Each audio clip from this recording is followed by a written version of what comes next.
주영진의 뉴스브리핑 다시 돌아왔습니다. 세 분과 함께 오늘 청문회 관련 이야기 그리고 주영진의 뉴스브리핑에서 준비한 이야기 여러분께 전해드리도록 하겠습니다. 장성철 공문센터 소장, 김삼일 전 더불어민주당 선대위 언론특보, SBS의 정화석 논설위원 나와 있습니다. 어서 오십시오. 안녕하세요. 정화석 위원, 지금까지 청문회 쭉 지켜보셨고 많은 분들도 지켜보셨을 텐데요. 지금까지 언론 보도를 통해서 나왔던 내용 말고 새롭게 좀 나온 게 있습니까? 썩 눈에 띄는 건 없고요. 일단은 지금 수사가 진행 중이고 앞으로 재판을 앞두고 있어서 그런 건지 모르지만 굉장히 증인들의 말이 그 수사에서 밝혀진 범위 이상의 말은 뭐 재판에서 말씀드리겠다라든지 이런 식으로 좀 피해가는 부분들이 많았어요. 그리고 대부분의 증인들의 말 자체가 계속 밑으로 책임을 미루는. 그러니까 뭐 상황팀장이면 상황 직원이 뭐 취합을 안 했다. 그다음에 뭐 용산서는 뭐 서울청은 또 용산서에서 그 부분에 대한 보고가 덜 됐다. 뭐 경찰청은 또 서울청에서 그랬고 이런 식으로 하기 때문에 크게 얘기는 안 나왔지만 일단은 이 전부 다 지금 주요 증인들이 피의자 아니겠습니까? 네. 인지 시간. 그러니까 참사가 발생했다라는 것에 대한 인지 시간에 대한 의원들의 그 추궁과 그 부분에 대한 증인들의 얘기가 많았었는데요. 뭐 일부 부분에 있어서 이제 경찰 무전을 통해서도 알 수 있고 뭐 여러 가지 알 수 있는데 뭐 이런 부분에서 일부 증인들이 좀 답변이 궁했던 그런 부분들이 있었어요. 그리고 이 아주 핵심적인 그리고 예민한 부분은 재판에서 말씀드리겠다라는 식으로 빠져나갔는데 이게 수사하고 같이 진행돼서 그러는 것 같고요. 어떻게 보면은 국정조사 그리고 청문회가 영어로 히어링 아니겠습니까? 네. 이 얘기는 결국은 진상을 파악하기 위해 듣고 거기 부분에서 사실로 인정되는 부분을 통해서 개선책 내지는 책임을 가려보자. 이거는 사법적인 그러니까 경찰 수사와 검찰 뭐 재판으로 넘어가는 그 부분에서의 개인의 형사적 책임을 가르는 부분하고는 좀 다른 부분이죠. 이런 부분이 수사와 같이 가기 때문에 좀 그런 문제가 발생하는 거 아닌가 싶은 생각이 들고요. 그런 측면에서 사실은 수사보다 먼저 했어야 되는 것이 아니냐라는 느낌이 들고요. 그다음에 그 증인들이 한 얘기들 중에서 어떤 부분에서 틀린 부분이 있는가라는 부분은 분명한 것은 위증에 대한 처벌을 받을 수 있는 그 위증 처벌에 대해서는 엄격한 법 적용이 필요하겠다라는 생각을 했습니다. 네. 오늘 오전 10시부터 청문회가 진행이 돼서 지금 이 시각에도 진행되고 있습니다. 국정조사 그리고 청문회를 통해서 정말로 새로운 내용이 이 참사의 진상과 관련한 새로운 내용이 드러날 수 있는지 여러분께서 관심을 갖고 지켜보셨을 텐데요. 완전하게 새롭게 나온 내용은 지금까지는 크게 눈에 띄지 않는다. 여러분도 그렇게 생각하실 겁니다. 다만 그동안 언론 보도를 통해서 그때 나왔던 내용들을 이 참사와 관련해서 책임이 있다고 생각되는 증인과 참고인들이 오늘 국회의원들의 질문에 답변하는 과정, 답변의 내용, 답변의 태도를 보면서 여러분께서는 그래도 이 청문회라고 하는 제도가 왜 필요한지 그런 부분도 생각하셨을 것 같은데 말이죠. 우리 장 소장이나 김삼일 전 특보 생각도 크게 다르지 않으실 것 같습니다. 그래서 청문회 보고 참 슬프고 한심하다라는 좀 생각이 들었어요. 공직을 담당한 분들의 수준이 저 정도밖에 안 됐었나. 저분들이 국민의 생명과 안전을 지키는 최일선에 있는 분들인데 과연 저분들을 믿고 우리가 편안하게 아니면 안정되게 지낼 수 있을까라는 생각이 들었습니다. 무능력하고 무책임했고 무신경했다라고 볼 수밖에 없습니다.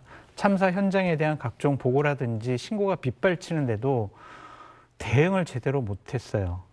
그것이 과연 현장 실무자들의 판단 능력 부족이었는지 아니면 시스템의 부족이었는지 좀 더 청문회를 통해서 밝혀져야 될 것 같은데 오늘 제가 상당히 유의 깊게 봤던 것은 용산 소방서의 현장 대응 팀장이 현장에서 여러 상황을 전파하려고 했지만 시스템이 안 됐다. 영상 송출도 안 됐다. 무전도 안 됐다. 통신이 불량해서 상황 전파를 할 수가 없었다.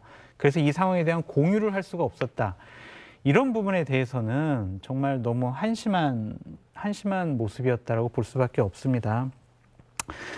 자료 요청도 새롭게 있었고요. 상반된 진술도 있었어요. 그렇다면은 청문회가 이번 한 번으로 끝나서는 안 될 것 같다. 6일 날 물론 이상민 장관, 박희원 용산구청장이 나오긴 하지만 저런 실무자들과 어쨌든 장관급의 인사들이 함께 모여서 청문을 해야 하는 그러한 요청이 좀 나오지 않을까라는 좀 생각이 들고요.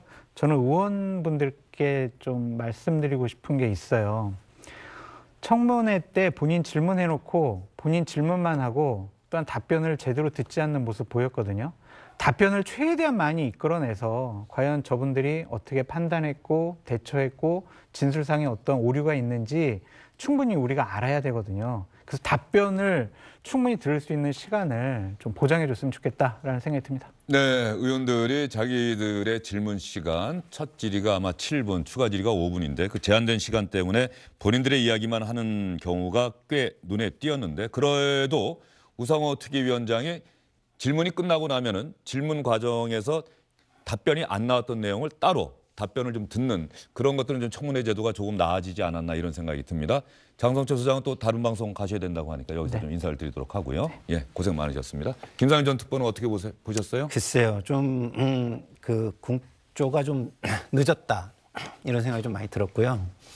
그 사이에 죄송합니다. 네. 그 사이에 많은 변명들을 준비했구나 이런 생각이 들었어요. 왜냐하면 지금 보면은 자료 제출도 제대로 안 된 것 같아요. 그리고 많은 현장에서 보존됐어야 될 자료들에 대한 고민도 없었던 것 같아요.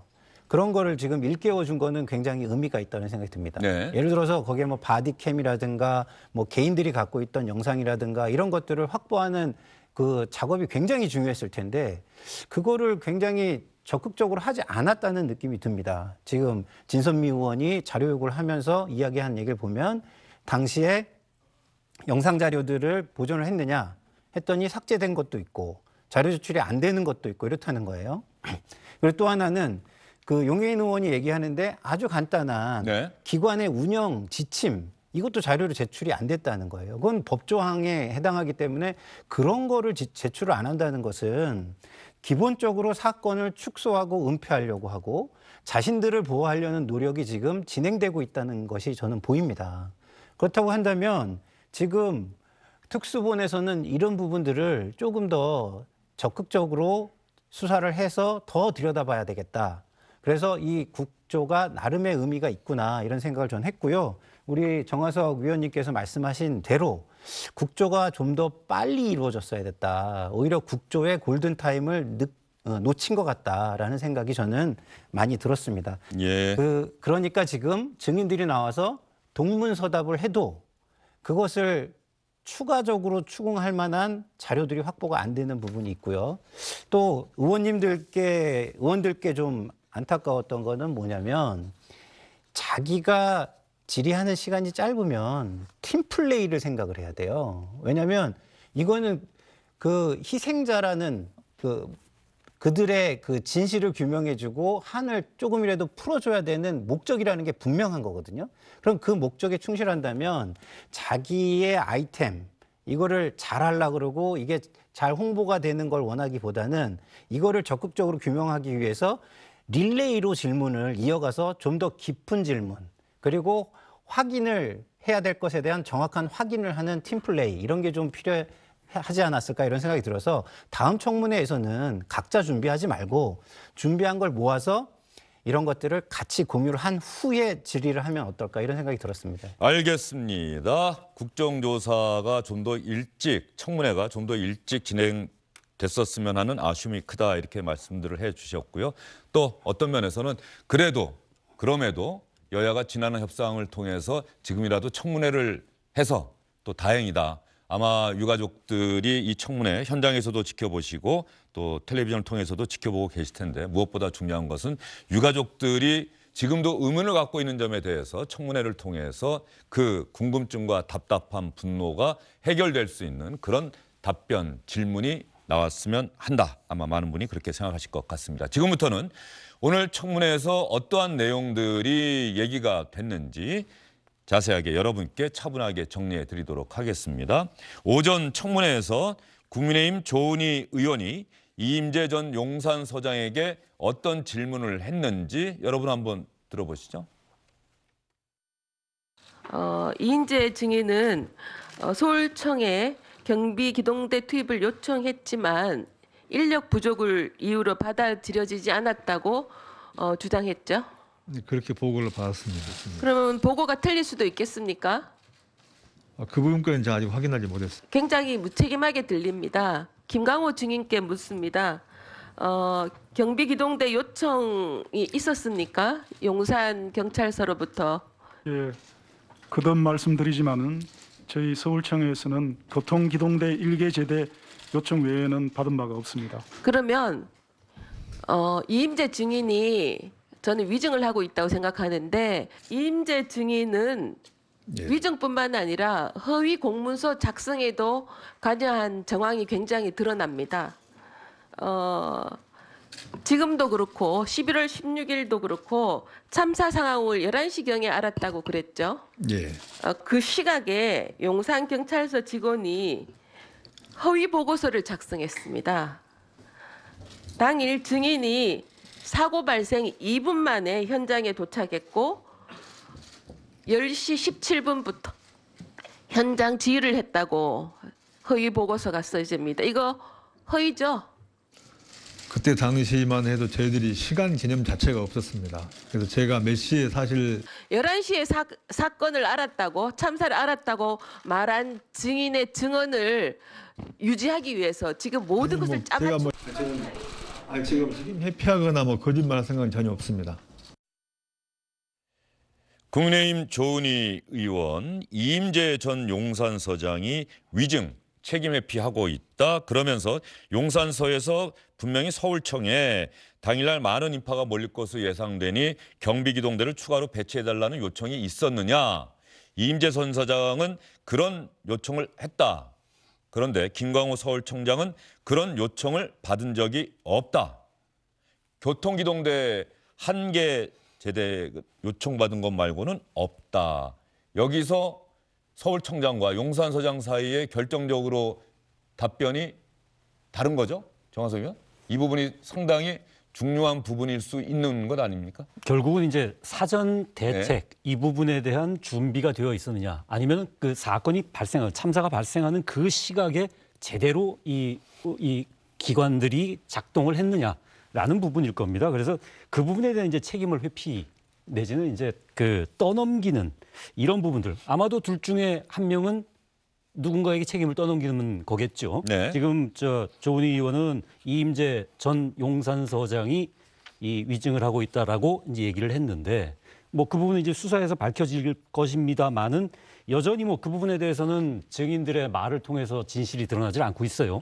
지금 뭐 이 아까 좀 전에 화면에 보신 대로 그 이임재 전 용산서장 이 패찰에 노란 딱지가 하나 붙어 있지 않습니까? 네. 아마 지금 구속 상태이기 때문에 그런 것 같은데, 어쨌든 지금 형사적인 어떤 그런 진상이 좀 빨리 좀 규명이 되어야 될 것 같고요. 이런 부분에 있어서 위증을 했다라는 부분이 만약에 밝혀지게 된다면 그 부분에 대해서는 정말 엄중한 처벌이 뒤따라야 되지 않을까라는 생각이 듭니다. 네, 이 부분은 또 용산서 정보 쪽에서 일하는 경찰관들이 보고했다는 내용, 그리고 그 보고서를 삭제하고 은폐하라는 지시가 있었다는 의혹, 이 부분과도 또 맞물려 있기 때문에 정확하게 진상이 무엇인지 밝혀져야 할 부분이라고 생각이 듭니다. 이렇게 조은희 의원을 비롯해서 국민의힘 의원들은 이임재 전 용산서장에게 집중하는 모습을 보인 반면에 야당 의원들은 서울청장에게 또 질문을 많이 집중을 했고요. 특히 야당 의원들은 당시 법무부에서도 대검찰청에서도 강조했었던 마약 수사, 이 마약 수사에 집중하느라 당시 예상보다 더 많은 인파가 모였을 때 거기에 제대로 대처하지 못했던 것 아니냐, 이런 의문점에 대해서 계속해서 질문하는 모습을 보였는데요. 민주당의 천준호 의원과 김광호 서울청장, 정의당의 장혜영 의원과 김광호 서울청장의 오전 청문회에서의 질문과 답변 내용 들어보도록 하겠습니다. 실제 저희가 용산서 무전망을 확인해 보니까 20명이 투입된 것이 아니라 단 9명만 투입돼 있었습니다. 왜 이렇게 사실과 다른 보고를 했을까요? 사실은 시위 진압과 마약 단속에, 그리고 그 우선시하고 시민들의 안전에 대해서 우선시하고 있지 않다는 것을 들키지 않기 위해서 이런 식으로 자료 제출을 회피하고 왜곡했던 게 아닌가, 이런 생각이 들고요. 저는 그 핵심에 중심에 김광호 증인이 있다고 생각합니다. 모든 이 참사와 관련해서는 어떠한 은폐도 있어서는 안 된다는 지시를 수도 없이 했고요. 또 조사들을 인파 관리에 동원했다고 얘기했지 않습니까? 그게 사실인가요? 인파 관리를 했다고 했지 인파 관리를 위해서 배치했다고 이야기하지 않았습니다. 이건 약간 좀 이상한 답변 같은데요. 아니, 인파 관리를 한다는 거는 사람을 배치해서 인파 관리를 하는 거 아닙니까? 위원장님, 제가 일관되게 말씀드린 게 저희는 아니, 인파 여러 번 관리 목적으로 말씀하셨는데 인파 관리를 위해서 배치한 그는 없다고 제가 말씀드렸고 다만 우리 형사들이 현장에서 CPR도 하고 인파 관리도 하고 솔직히 그 우리 소방서장님이 계시지만은 후면으로 들어가서 소방이 그 현장에 진입하는 것도 우리 형사들이 다 그 진입로를 확보해 준 겁니다. 네. 그래서 우리 형사들이 현장에서 누구보다도 그 현장 관리에 크나큰 공을 세웠다 이렇게 봅니다. 경찰에서는 예로부터 몇 년 전부터 이태원 지역의 할로윈데이 다중인파 운집에 따른 이 안전사고 발생 우려를 인지하고 있었죠. 전부 다 이태원로 거기에 교통사고 우려라는 부분들이 계속 등장하고 그렇기 때문에 보통 이외에는 그러면은 할로윈데이 다중인파 운집에 따른 안전사고를 경찰에서 파악하고 있지 못했다 이렇게 말씀하시는 겁니까? 압사라든지 이 인파 밀집에 따른 안전사고 관련해서는 특별히 그동안 위험성에 대한 제기가 없었습니다. 그렇군요. 네, 바로 첫 마디부터 위증을 하시니까 제가 어떻게 해야 될지 모르겠는데요. 2019년 경찰에서 작성한 할로윈데이 생활안전 대책입니다. 보시는 것처럼 이태원 일대 다중인파 운집에 따른 안전사고 발생 우려라고 하는 부분이 명확하게 적혀 있어요. 이로 인해서 경력 및 장비를 확보해야 된다고 명시를 하고 있습니다. 이래서 작년과 재작년에는 할로윈데이에 이태원에 경비기동대가 배치가 됐었습니다. 그렇죠? 작년과 재작년의 배치는 코로나로 인한 감염 예방을 위한 기동대 경력 배치였습니다. 네, 그런 목적이 분명히 있었다고 생각합니다. 하지만 기동대의 원래 존재 이유는 사실 군중 통제, 인파 관리 이런 것들이죠. 서울청에서는 그러면 올해 인파 운집 안전사고 예방을 위해서 기동대를 배치했습니까? 어디 할로윈에 예, 올해. 인파 관리를 위해서는 배치하지 않았습니다. 서울청장은 계속해서 인파 관리를 위해서 경찰 경력을 현장에 배치하지는 않았다. 다만 현장에 나가 있던 경찰관들이 인파 관리를 했다. 이렇게 답변을 하고 있고요. 의원들은 그 답변이 잘 이해가 되지 않는다면서 계속해서 질문하는 모습을 보였고요. 특히 이 마약 수사에 집중하느라 이 부분은 오후 청문회 때도 조금 전에 정의당 장혜영 의원이 다시 한번 질문을 했고요. 장혜영 의원이 서울청장의 답변을 듣지 않고 본인의 이야기, 본인의 판단을 계속 이야기하다가 질문 시간이 끝났습니다. 그다음에 우상호 특위위원장이 답변을 한번 해보세요라고 해서 윤희근 청장과 김광호 서울청장이 그 부분에 대해서 답변하는 모습을 보였거든요. 그 부분도 저희가 정리를 해봤습니다. 정부 합동 단속 계획을 추진하기 위해서 이 관련된 관할 구역의 지방 경찰청에 업무 지시 내렸습니까? 저거 별도로 지시 내린 기억 없습니다. 지시하지 않았다고요? 한번 제가 관련 기능에 확인을 하겠습니다. 아니요, 관련 네네. 기능에 확인을 하는 게 아니라 지금 네. 이게 2022년의 계획인데 그것을 한 줄도 모르고 있다. 그러니까 이게 예를 들어 시도청에 어떤 식으로 지시가 됐는지는 경찰청에 간 거예요. 경찰청에 공문으로 갔던 것인데 이것에 대해서 지시를 했는지도 지금 모르겠다라고 답하고 계신 겁니까? 확인하겠습니다. 네. 마약 단속 범죄 이 부분에 대한 경찰의 집중이 상대적으로 시민들의 안전에 대한 소홀로 드러나지 않았냐라고 하는 이 의혹이 2달 가까이 제기가 됐는데도 이것 하나를 확인하지 않고 있다라고 하는 게 상식적으로 말이 됩니까, 증인? 일반적이면 당연히 시도청으로 하달이 됐을 텐데. 네, 당연히 하달이 됐겠죠. 네. 됐습니다. 네, 네. 그러니까, 확인하시고 보고하세요. 네, 증인은 그러겠습니다. 됐습니다. 네. 김광호 증인에게 묻겠습니다. 참사 전날인 10월 28일에 경찰청에서 발표했던 마약류 범죄 예방 단속을 위한 특별 형사 활동 계획, 그게 이 법무부의 정부 합동 단속 계획 수행의 일환으로 작성된 겁니까? 아닙니다. 단독입니까? 네. 서울청의 마약 단속은 7월 달부터 시작을 했고 또 국정감사에서도 의원님들의 지적이 있었고 전에도 사실 매년 이태원 할로윈 때는 용산서에서 단독으로 마약에 대한 단속이 있었습니다. 그런데 처음으로 서울청에서 굉장히 대대적인 경찰 인력을 투입 마약 단속이 처음으로 있었습니다. 있었어요. 이 모든 일들이 우연히 일어났다고 얘기하는 건 아무도 믿지 않을 너무나 개연성 없는 얘기입니다. 네, 장혜영 의원은 경찰청장과 서울청장의 답변을 듣고서도 이해가 되지 않는다는 모습을 보였고요.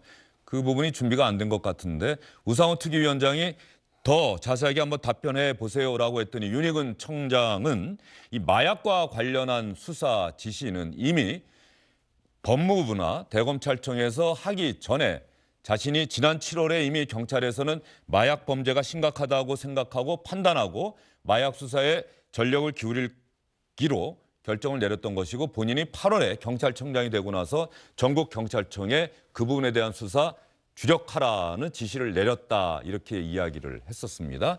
야당 의원들은 네. 마약과 관련한 범죄 그런 부분에 집중하느라 현장에 이렇게 많은 인파가 몰렸는데 그 인파 관리를 위한 경력은 정작 배치되지 않았던 것 아니냐 이런 문제의식을 가지고 있는 것 같습니다. 글쎄요. 그게 그 연계되는 건지는 저는 잘 모르겠어요. 왜냐하면 경비 업무는 고유한 또 영역이고 마약 단속은 마약 단속이라는 또 부서가 또 따로 있지 않겠습니까? 그래서 꼭 그거를 집중했기 때문에 경비 업무로 소홀히 했을 것이다. 이렇게 연계되는지는 저는 잘 모르겠고요. 그래서 이것이 자칫 정쟁으로 흐를 수 있는 요소가 굉장히 많다면 좀 굉장히 정확하게 질의를 하거나 증거를 더 많이 가지고 질문을 하거나 아니면 제가 아까도 말씀을 드렸지만 좀 이렇게 팀 플레이를 해서 좀 그 질문을 충분히 들어주면서도 핵심을 파고 들어가는 그런 준비를 했으면 어땠을까. 이 청문회 질문이 한 사람의 의원이 다 할 수가 없습니다. 질문 시간이 제한돼 있거든요. 근데 이게 답변을 포함한 시간입니다. 1차 질문은 7분, 2차 질문은 5분. 답변이 길어지면 본인이 질문할 게 당연히 줄어들기 때문에 그 답변하는 것을 중간에 끊는 일이 자주 발생하는데 국민들이 보기에 굉장히 보기가 좋지 않죠. 그러면 저거를 의원들이 논의를 해가지고 바꿔줘야 돼요. 바꿀 수 있는 방법이 한 2가지 정도입니다. 하나는 대정부 질문을 하듯이 질문 시간을 따로 계산하는 겁니다. 그래서 질문 시간을 따로 차라리 한 5분을 주고 7분 주지 말고 답변 시간을 빼는 거죠? 그렇죠. 예. 따로 계산을 하는 겁니다. 예, 알겠습니다. 그 부분은 있고. 뭐 지금 당장 이번 청문회에서는 적용되기가 어려우니까 예. 앞으로 뭐 청문회제도 개선과 관련한 이야기를 해주신 것이고요. 자, 오전 청문회에서 윤희근 경찰청장 참사 당일에 서울이 아닌 자신의 고향에 가 있었다 이런 이야기까지는 그동안 언론 보도를 통해서 나왔었는데 오늘 민주당 조응천 의원의 질문 과정에서 참사 당일 저녁 뭐 캠핑 비슷한 걸 했다는 것 아니겠습니까? 당시에 술을 마셨느냐라는 질문이 있었고요. 술을 마신 것은 사실인데 당일이 휴일이었고 주말이었기 때문에 술을 마실 수도 있는 것이다. 제가 그런 답변까지 해야 합니까? 라면서 좀 불쾌하다는 듯한 반응을 보인 장면도 있었습니다. 저희가 그 장면도 영상으로 정리해봤습니다. 10월 8일에서 11일 사이 네. 이때 휴가 가셨죠? 맞습니다. 서울을 비우고 지방에 내려갑니다. 그러면 그거를 비서실이나 상황계통이 알고 있어야 됩니까? 몰라야 됩니까? 지금 기준으로 하면 의원님 지적을 인정합니다. 그러나 다만 당시 제가 주말이었기 때문에 사실 저도 사생활이라고 생각합니다. 청장이 13만 준 군사 조직을 이끌고 있는 수장입니다. 네네. 경찰은 국민의 생명과 안전을 책임지는 조직입니다.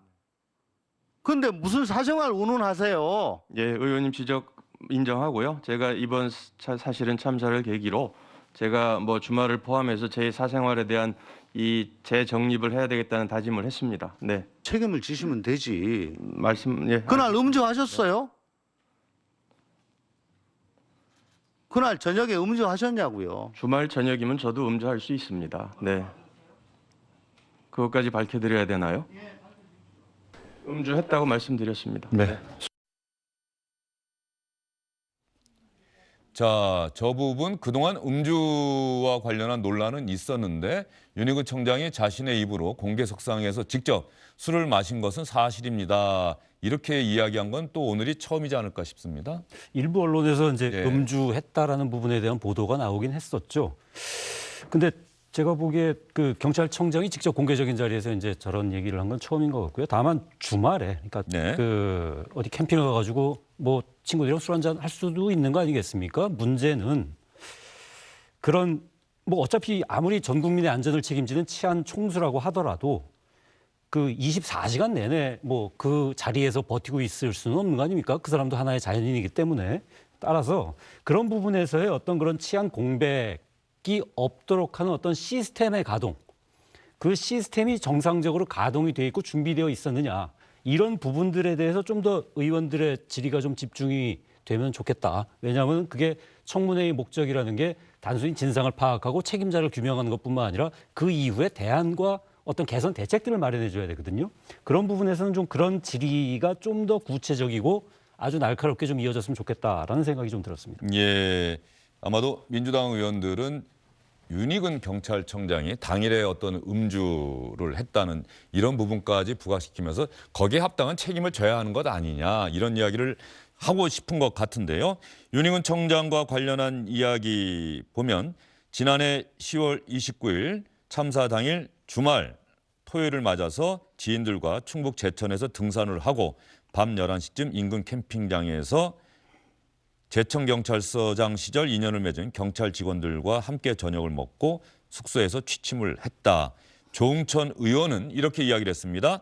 서울에 각종 대형 집회가 예정돼 있었고 헬로윈 축제에 수많은 인파가 몰릴 것으로 예상되는 상황에서 국민의 생명과 안전을 책임지는 경찰의 최고 수장이 술을 마셨다는 게 무책임하지 않습니까? 이렇게 따져 물었고요. 윤희근 청장은 음주했다고 제가 말씀을 드렸고요. 주말 저녁이면 저도 음주할 수 있습니다. 그것까지 밝혀드려야 합니까? 라며 불편한 기색을 보였습니다. 그리고 경찰청장이 서울을 떠나서 관외로 이동한 사실을 경찰 내부 시스템에 별도로 입력하지 않았다라고 조응천 민주당 의원이 지적을 하자 윤희근 청장은 경찰청장의 관할은 서울이 아니고 전국이고 참사 당일이 토요일 휴일이었기 때문에 관외 출타 사실을 시스템에 입력할 필요가 없었다 이렇게 해명을 했습니다. 윤희근 청장의 참사 당일의 음주 그리고 관외로 이동한 사실을 시스템에 입력하지 않았다라고 하는 그 부분에 대한 답변 어떻게 평가하세요? 네,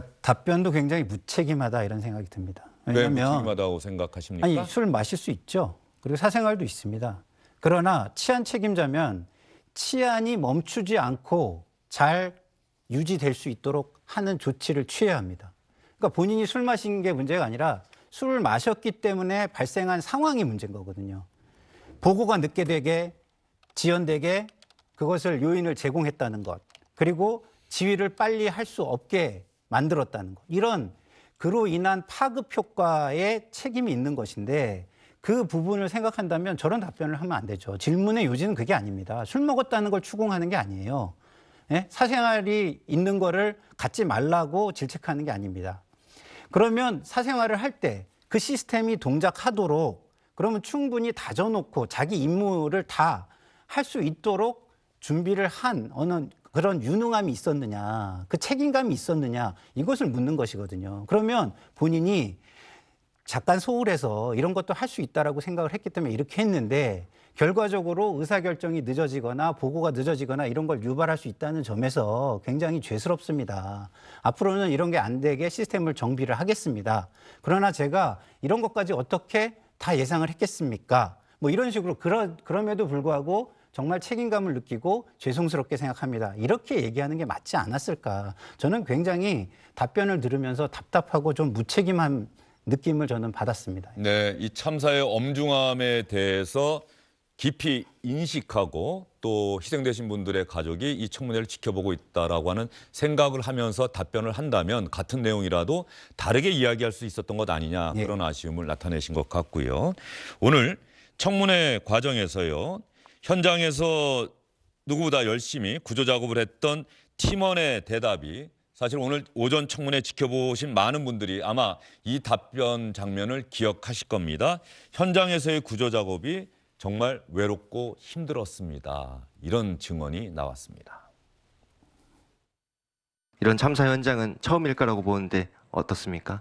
겪고도 아직까지도 믿지 못하겠습니다. 이 소방무전 녹취록을 보면 이 경찰 인력 지원 요청 말씀하신 것처럼 이 수없이 많이 반복됐던 것이 나오는데 수차례 28차례에 걸쳐 지원 요청이 있었던 건 어떤 이유 때문입니까? 현장에 도착한 경찰들이 많지 않았습니다. 제가 도착했을 때는 2명 정도 봤습니다. 현장 통제도 잘 이루어지지 않았습니까? 현장 통제는 한참 동안 이루어지지 않았습니다. 그럼 이 현장에서 구조 작업을 하는데 막대한 지장이 이런 현장 통제의 실패에서 비롯됐다 이런 판단도 가능하겠습니까? 그렇게 생각합니다. 다른 기관들의 이런 지원이나 이런 대응들이 적절하게 이루어졌다고 느꼈습니까? 그렇지 않습니다. 그럼 어떻게 느낍니까? 너무나 외로웠습니다. 소방관들이 그 안에서 할 수 있는 것들이 너무나도 많이 없었고 구조한 사람들을 놓을 장소조차도 마련되지 않을 정도로 인파들이 통제되지 않았습니다. 이 상황들을 당시에 출동했던 소방대원으로서 지켜보시면서 어떤 심정이신지 한번 말씀을 부탁드리겠습니다. 저희 소방관들, 저를 포함한 소방관들 모두가 정말 죽을 힘을 다해서 최선을 다했지만 참담한 결과에 유가족분들께 너무나도 죄송한 마음입니다. 하지만 정말 최선을 다했고 그 현장에서 저희가 할 수 있는 모든 것을 하였습니다. 네, 유혜진 용산소방서 현장 대응단 팀원의 답변입니다. 이런 참사 현장 겪고도 아직까지 믿지 못하겠습니다. 현장 통제는 한참 동안 제대로 이루어지지 못했습니다. 그리고 너무나 외로웠습니다. 소방관들이 그 안에서 할 수 있는 것들이 많이 없었고 구조한 분들을 놓을 장소조차 마련되지 않을 정도로 인파가 통제되지 않았습니다. 저희 소방관들 모두가 죽을 힘을 다해서 최선을 다했지만 참담한 결과가 나온 데 대해서 유가족분들께 너무나 죄송한 마음입니다. 하지만 정말 최선을 다했고 현장에서 저희가 할 수 있는 모든 것을 다했습니다. 김상일 전 특보가 조금 전에 이야기하신 바로 이런 답변들이 청문회를 지켜본 많은 분들의 가슴에 와닿는 답변 아니겠습니까? 그렇죠. 자기의 책임을 회피하라는 것이 아니라. 예. 그러니까 이게 고위층에서는 책임 있는 답변이 안 나오는 게 굉장히 안타까울 것 같아요. 왜냐하면 이거는 구체적인 사실 사안 하나하나를 밝히는 것도 굉장히 중요하지만 이게 정부의 실패, 시스템의 실패라는 걸 인정하는 것도 굉장히 중요하거든요. 근데 시스템의 실패를 인정해야 이게 굉장히 적극적으로 자료를 내주면서 시스템의 실패는 어떻게 일어난 것이고 그런 이유가 있기 때문에 대비는 어떻게 해야 되고 제도는 어떻게 바꿀 수 있다 이런 게 좀 가능하지 않겠습니까? 근데 시스템이 무너진 실패를 그거의 책임자들이 책임을 인정하지 않으니까 지금 청문회 진행되는 걸 보시면 알겠지만 대부분이 동문서답으로 피해가려고 그러고 얼렁뚱땅 다른 이야기를 하면서 그냥 넘어가려고 그러는 자기만 보호하려고 하고 하는 그런 것들이 너무 많습니다. 그리고 실무선에 책임을 떠넘기려고 하고 이런 게 너무 많습니다. 그래서 국민들이 이 청문회를 보면서 제가 볼 때는 정말 이게 국조를 좀 몇 번 더 해야 되지 않을까 이렇게 생각하지 않을까 저는 이런 생각이 듭니다. 예, 알겠습니다. 현장에서 최선을 다한 소방서 구조대원의 이야기 너무나도 외로웠다. 유가족분들께 최선을 다했지만 정말로 이런 참담한 결과가 나온 데 대해서 죄송하게 생각합니다라는 답변 그 부분 여러분 지켜보셨습니다. 정화석 의원, 오늘 이임재 전 용산서장이 그 위증 논란 책임 회피뿐 아니라 위증한다라고 하는 의원들의 지적이 많은데 지금 보면은 참사 당일 밤 11시쯤에 직원들의 무전을 듣고 알았다.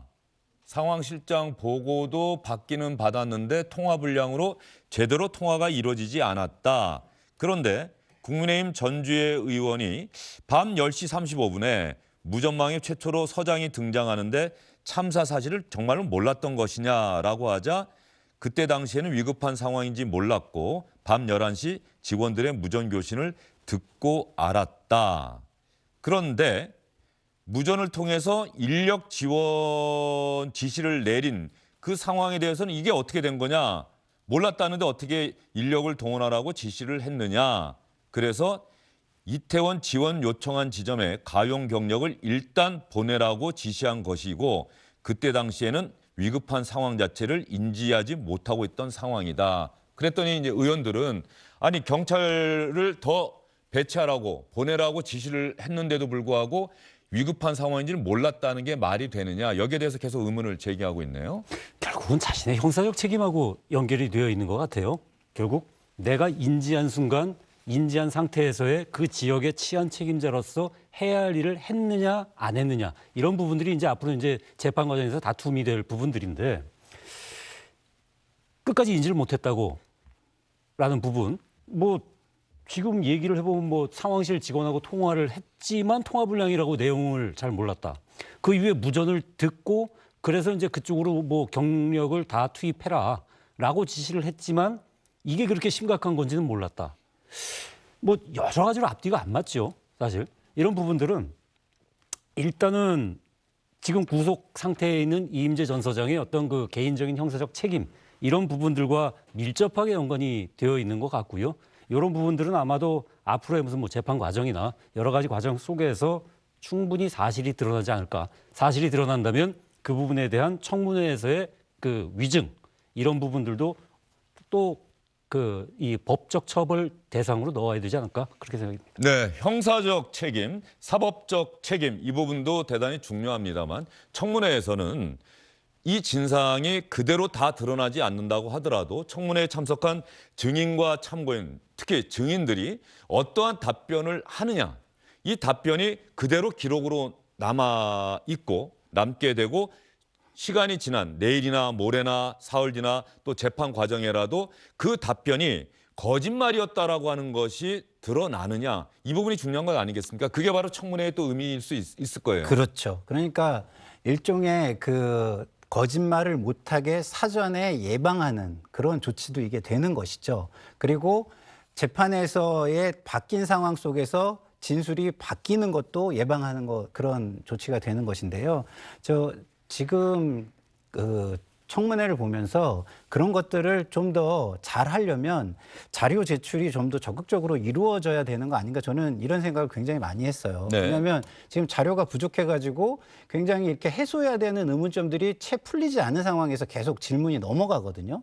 그런 부분들을 굉장히 국민들이 궁금해할 것 같은데 이런 부분에 대해서 그 정부 측에서 좀 더 책임감을 가지고 적극적으로 좀 대응을 해줬으면 좋겠다 이런 생각이 들고요. 그리고 만약에 그 과정에서 조금이라도 이 자기의 책임을 축소하기 위해서 위증을 했다. 그러면 저는 정말 이것만큼은 정말 여야가 합심해서 일벌 100개, 한 가지 벌로 100개의 교훈을 삼을 수 있는 정말 상황을 만들어줬으면 좋겠습니다. 예, 그러면 조금 전에 여러분께 전해드렸던 야당 의원들은 마약 수사에 집중하느라 경비 기동대 경력을 제대로 배치하지 못했던 것 아니냐, 이것이 혹시 참사의 원인이 된 것이 아니냐, 이런 문제의식을 갖고 계속 질문을 했었는데 윤희근 청장과 김광호 서울청장은 어떤 답변을 했는지, 우상호 특위위원장이 그 질문이 나오는 과정에서 답변이 안 됐으니까 답변하십시오라고 이야기해서 자신들의 생각을 이야기했습니다. 이것도 역시 기록으로 남을 겁니다.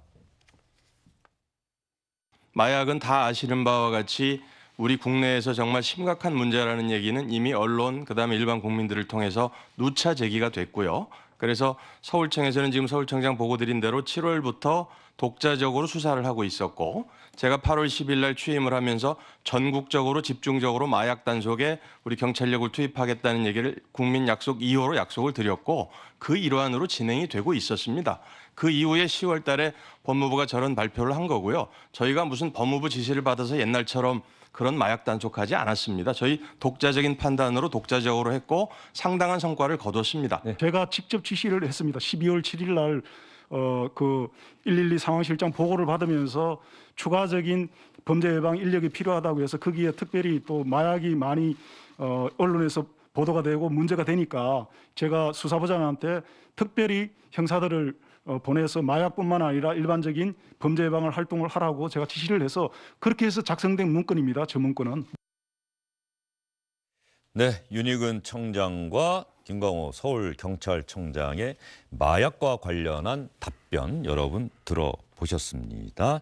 자, 정화석 위원, 청문회가 오늘 지금 이 시각 정회가 된 상태고요. 아마도 4시 반에, 잠시 뒤 오후 4시 반에 다시 속개가 돼서 추가 질의하고 저녁 먹고 나서 다시 또 밤늦게까지 계속 될 텐데 오늘 끝나는 게 아니죠? 모레 또 청문회가 있죠? 일단 2차 청문회까지 지금 여야가 네. 합의를 한 상태고요. 금요일입니다. 오늘은 이제 주로 경찰 관계자들이 나왔다면 이 금요일은 이제 좀 행정 쪽, 그러니까 이상민 행안부 장관이라든지 박희영 용산구청장, 그다음에 오세훈 서울시장이 네, 오세훈 서울시장도 증인으로 채택돼 있죠. 예, 그래서 그런 어떤 자치단체의 책임자들이 모레 청문회에서는 주요 증인들이 될 것 같습니다. 아까도 얘기했듯이 어떤 다중인파 운집에 따른 안전사고 이런 부분에 대한 책임이 어디 있느냐라고 했을 때 그 치안을 책임진 그리고 안전을 책임진 그 경찰과 그 지자체 이 두 부분이 공동 책임이다라는 말을 오늘도 많이 나오지 않았습니까? 네. 금요일 날 청문회는 이제 이 행정 지자체 그쪽의 책임 그다음에 책임 소재를 가리는 그런 자리가 될 것 같습니다. 네, 모레 열리는 2차 청문회에는 이상민 행정안전부 장관, 조규용 보건복지부 장관, 오세훈 서울시장, 박희영 용산구청장이 증인 명단에 올라 있는 상황입니다. 오늘 이임재 전 용산서장 구속 상태지만 증인으로 출석했고요. 박희영 용산구청장도 불출석 사유서를 제출하지 않은 상태라고 합니다. 지금까지는. 그래서 모레 청문회에 나올 것으로 예상이 되는데 모레 이상민 행정안전부 장관이 나온다면 결국 이상민 장관의 책임과 거취 문제에 대해서 야당 의원들이 집중적으로 문제 제기를 하지 않겠습니까? 거기에 대해서 또 여당 의원들이 맞서는 모양새 이상민 장관이 또 어떠한 답변을 할 것인가 이 부분이 또 관건이 될 것 같아요. 그러니까요, 참 답답한 노릇입니다. 그러니까 국정조사 청문회의 본질이 정쟁으로 바뀔 수 있는 굉장히 우려스러운 지점이죠. 이런 거를 제가 아까도 말씀드렸지만 이게 시스템의 실패, 정부의 실패로 규정한다면 사실은 그것은 대통령께서 책임을 지셔야 되고 대통령의 책임을 대신해서 질 사람은 그 주무장관, 최종 책임자인 이상민 장관이 책임을 져 주어야 되는 겁니다. 그런 마음을 가져야 밑에 있는 사람들도 왜 나 혼자 책임을 져? 라고 하면서 자기 책임을 회피하는 모습을 덜 할 수 있는 것이거든요. 그래서 제발 내일 모레 청문회에서는 이상민 장관께서 이것이 시스템의 실패라는 지점도 분명히 좀 인식을 하시고 나오셔서 그 부분에 대해서 내가 미리 대비하지 못한 부분은 무엇이었는지 후회가 되는 부분은 무엇인지 앞으로는 무엇을 바꿔야 되겠다라고 생각을 했는지 이런 걸 말씀해 주시고 정치적인 책임을 쥐어주신다면 이 국조가 굉장히 유종의 미를 거두지 않을까 이런 생각이 듭니다. 안녕하십니까, 주영진입니다. 더 많은 뉴스와 라이브 이벤트를 보고 싶으시다면 화면 오른쪽을 눌러서 구독해 주시기 바랍니다. 저희 SBS 앱을 다운로드 받으시면 뉴스 속보 알림도 받아보실 수 있습니다. 텔레비전으로도 SBS 뉴스, 유튜브로도 SBS 뉴스 잊지 마시기 바랍니다.